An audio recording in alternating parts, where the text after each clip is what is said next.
Welcome back dito sa channel natin. Andito tayo ngayon sa Maynila. Update naman tayo dito sa iba't ibang mga projects na ginagawa sa Intramuros. Alam niyo, maganda naman talaga dito sa Intramuros. Isa sa mga nakakapangit dito, ito mga spaghetti wires. Ang ganda na sana tingnan ito mga historic building dito sa Intramuros, pero yun nga, nakakasira sa view yung mga wire.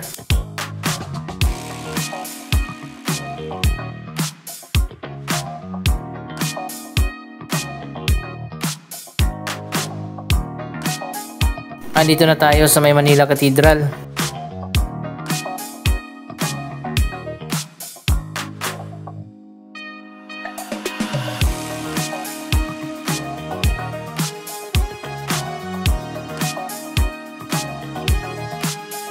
Ilang buwan na nakaraan natapos na nga ang major rehabilitation ng buong General Luna Street.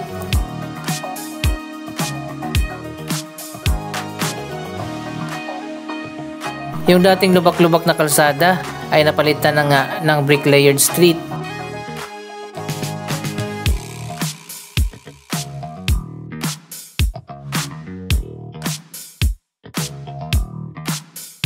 Meron na pala ditong food market sa harap ng Palasyo del Gobernador. Marami nang mabibili dito na iba't ibang mga pagkain.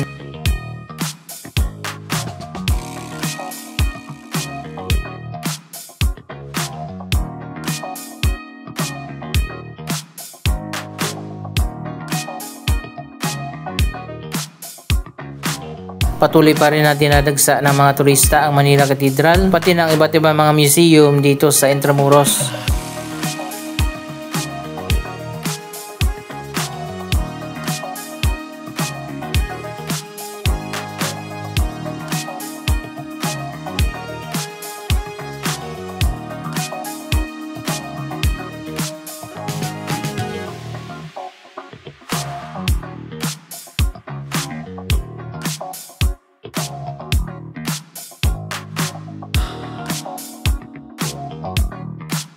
Napaka-walkable na dito sa General Luna Street.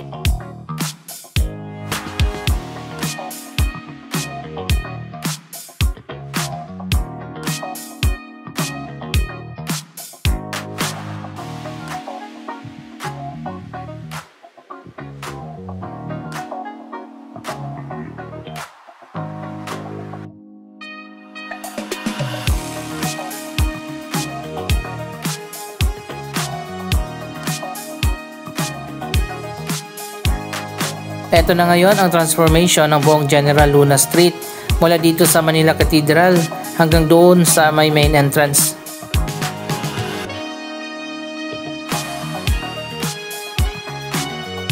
May bago pang museum na nagbukas dito, katulad ng Museo de Intramuros. Libre lang ang pagpasok sa mga bagong museum.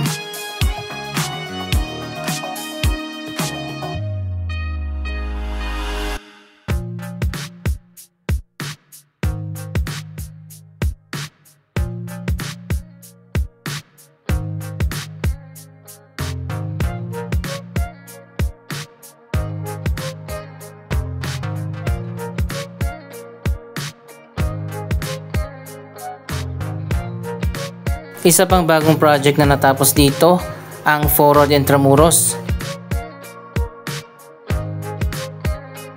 Puntahan natin yan, dito yan sa kabilang side.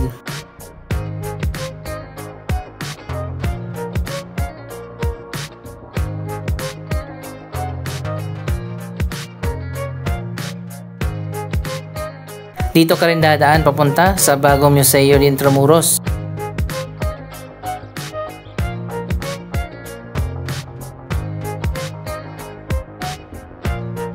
Dito sa kanan ang bagong museum, ang Museo de Intramuros, libre lang ang pagpasok dyan. At dito naman sa kabila ang Foro de Intramuros.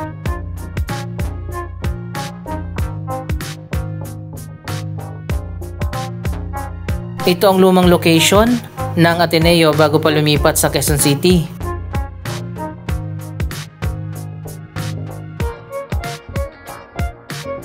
Natapos na ang restoration dito sa natitirang bahagi ng Ateneo. Na-restore nila yung facade ng buong building.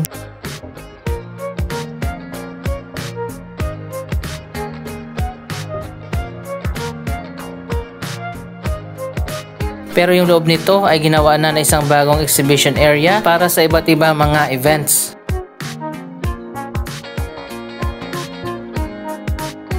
Wow, ang ganda na pala dito.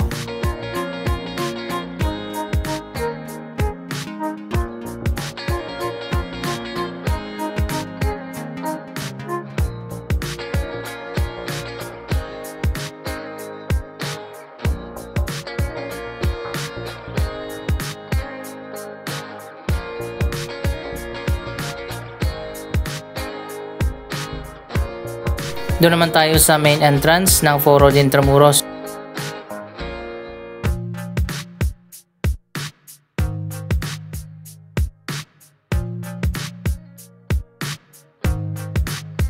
Tuloy-tuloy din ang restoration ng iba't ibang mga historical building dito sa loob ng Intramuros.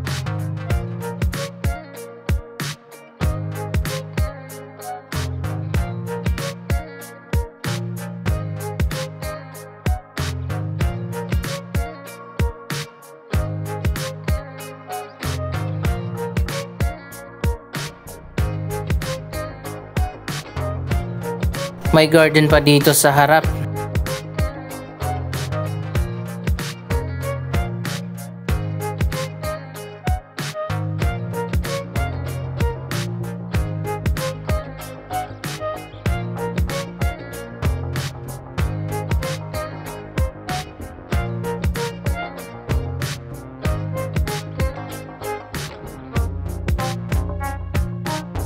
Marami talaga tayong mga historical building. Yung iba pa nga ay napabayaan na. Sana nga ma-restore ang lahat ng mga historical building dito sa ating bansa.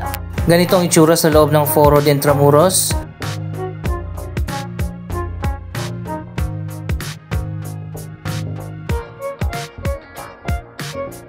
Meron na rin pala mga food outlets dito.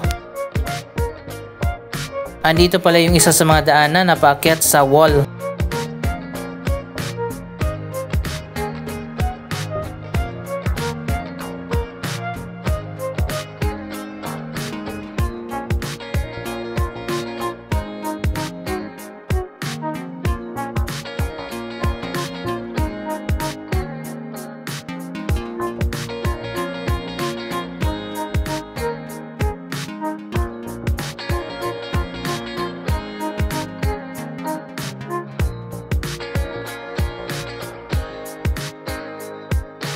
Kitang-kita din natin dito ang golf course.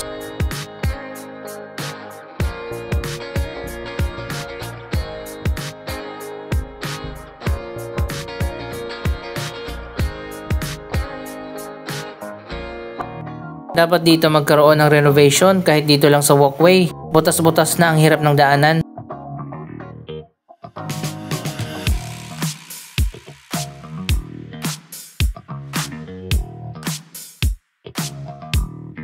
Maganda pa naman ang view dito.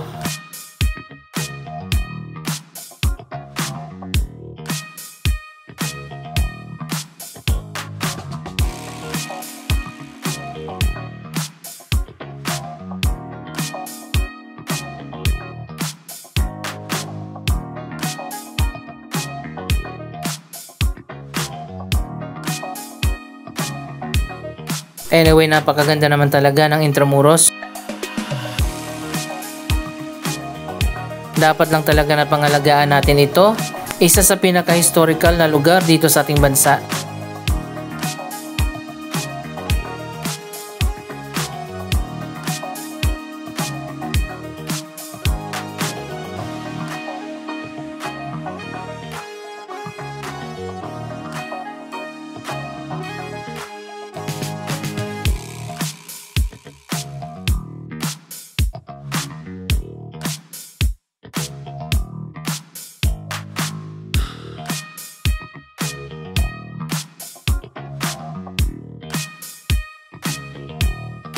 Sana nga magkaroon dito ng restoration sa mga walkway.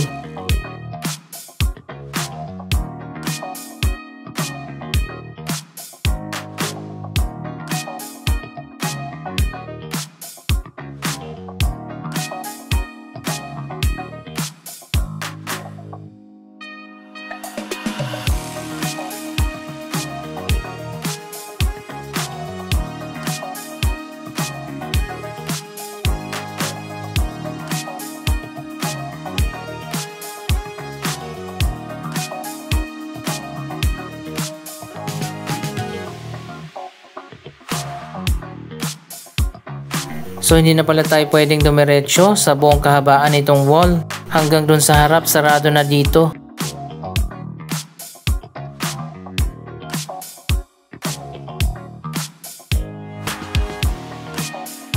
Bakit kaya sinara ito?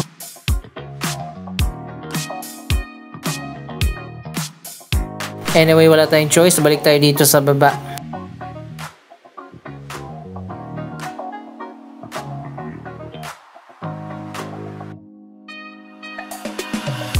Buti na lang pala bumaba ako. Ano to? Ngayon ko lang nakita.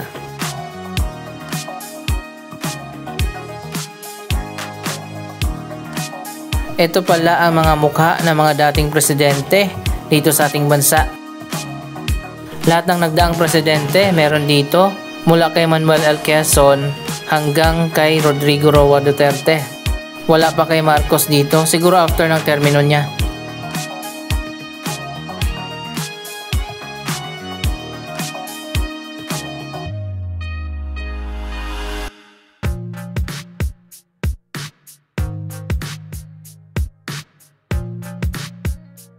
Napansin ko lang may mga residential area din pala dito sa loob ng Intramuros.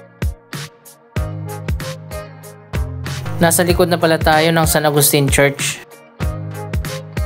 Dapat siguro walking street lang ang General Luna. Nawawala yung aesthetic ng mga lumang building kapag mayroong tricycle o di kaya e-bike na nakaparada.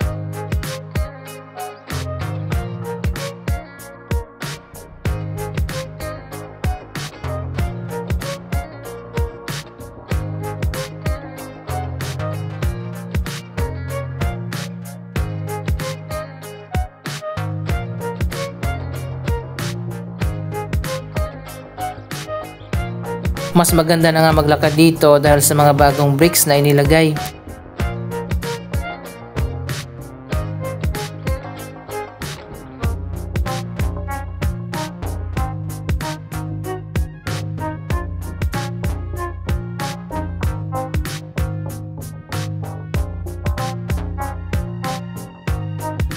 Malapit na tayo doon sa main entrance ng Intramuros.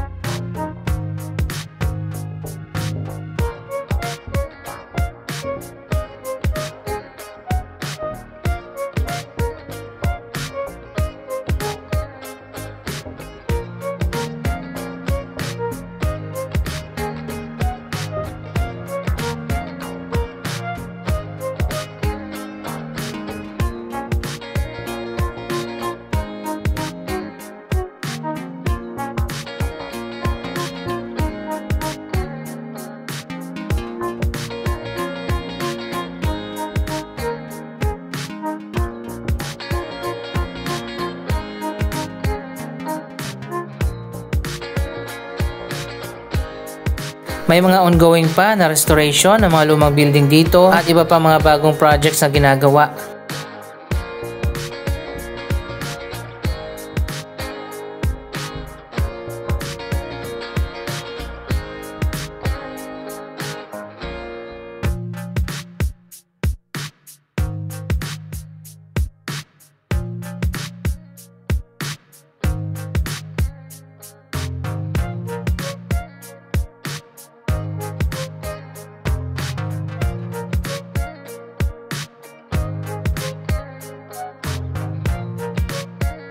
Andito na nga tayo sa dulo.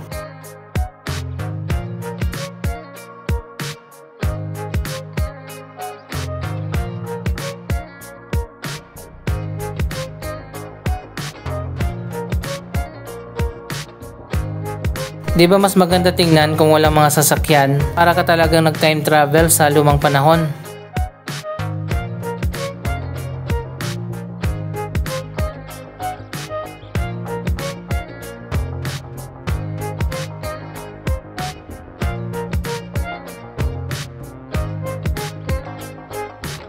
Anong masasabi nyo sa transformation ng Intramuros?